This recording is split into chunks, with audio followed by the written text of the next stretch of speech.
Hey everyone, Stoney Gemz here, and today I'm going to be using resin by Roxy Epoxy. I'm going to be making a dried fruit slice tray. Make sure you have some nitrile gloves, a respirator, and you're doing resin in a well-ventilated area. I like to keep a couple gloves on hand just because using resin can be a pretty messy task. Make sure your respirator is fit nice and securely. You don't want any of the fumes seeping in.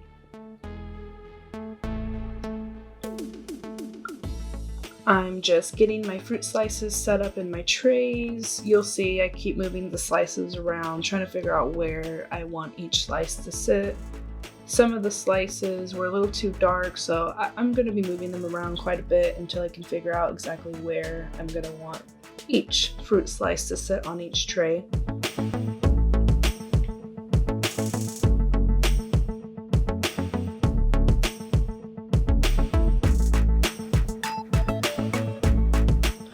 And once I've gotten all my fruit slices set up in the trays, I'm going to go ahead and get some resin mixed up. Make sure when you're using Roxy Epoxy, you give your resin bottles a nice hot bath. Like just take a bucket and put some hot water in it and let them sit in there for 30 to 35 minutes. You'll notice that each of my cups have an H and an R, which helps me remember which cup is hardener and which cup is the resin. And I like to pour the hardener part H into my cup first, and then I like to pour part R, or the resin, into the cup after that. And I mix my cup for 3 to 5 minutes just until you don't see any more streaks with the resin. Try not to whip your resin around and make sure you scrape everything, the cups and all that, and your stick, just to make sure everything gets mixed nice and thoroughly.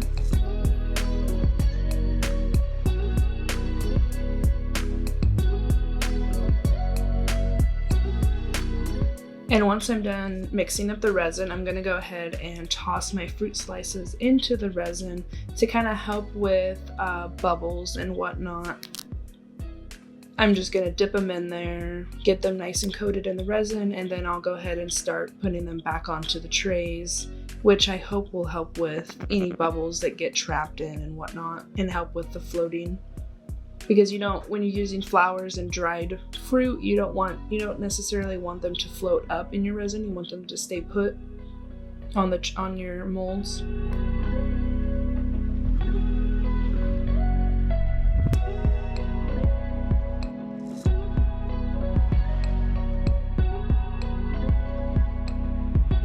Now I'm just going to go ahead and start placing my fruit slices along the inside of my mold.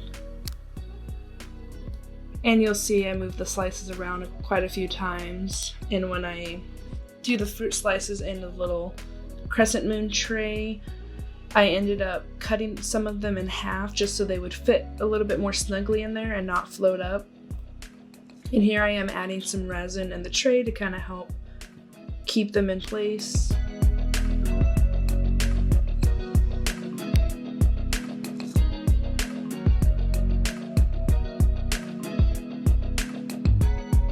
So after I put some resin in the tray and got my fruit slices all set up to where I wanted them to be, I'm gonna end up using the leftover resin from that cup, and I'm gonna add some gold flakes in there as well.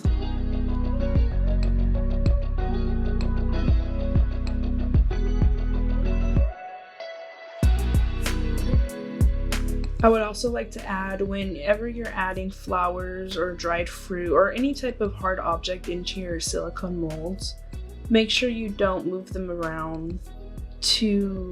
Don't try to be careful when you're putting them into your molds, because you don't want to scratch up your molds. So by having resin in there and whatnot, you can kind of move them around and avoid scratching your mold just by, softly moving them into position without scratching them or dragging them across the mold. I like to press down on the fruit just to get any air bubbles that could be trapped in there and kind of push those out.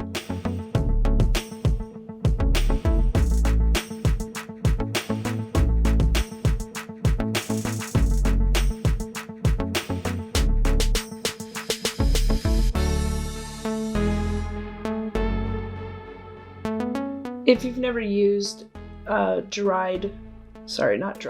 you've never used gold flakes in your resin, it's kind of hard to mix them up. So I ended up kind of whipping up the resin a little bit just to kind of break up the gold flakes. And once I've got the gold flakes all set up in the mold the way I wanted it to, I'm gonna go ahead and mix in some white powder with some white alcohol ink to use as the backdrop.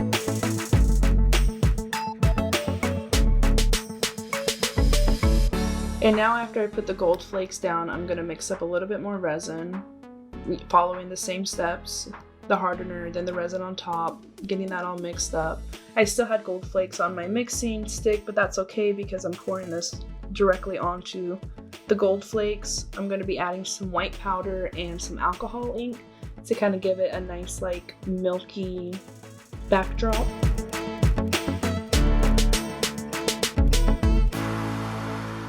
I like to spray resin on top of the powder to help break down the mica powder and the resin to help avoid clumps in your resin.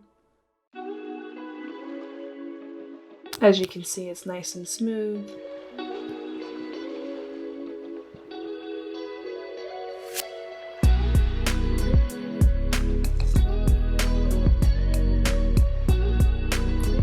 And once I get all this mixed up, I'm gonna go ahead and pour this directly onto the last layer of resin I just did.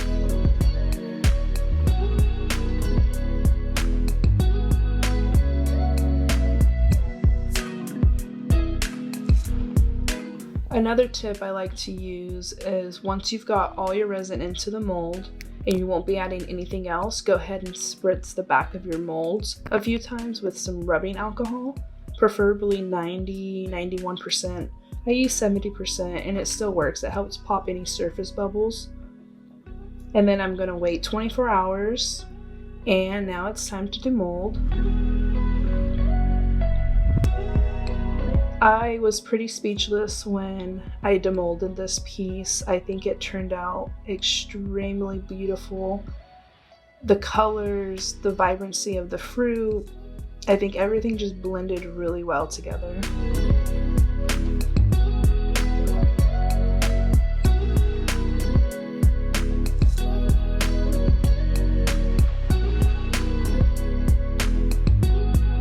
And I think it really helped by soaking the fruit and the resin before putting it into the molds, because there are virtually no bubbles in either of these demolds.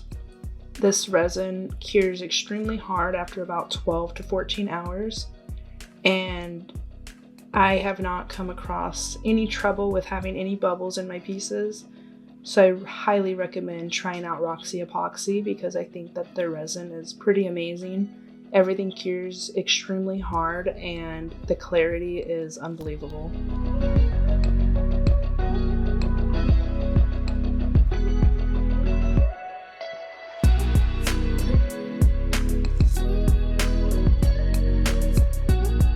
Just look at that shine.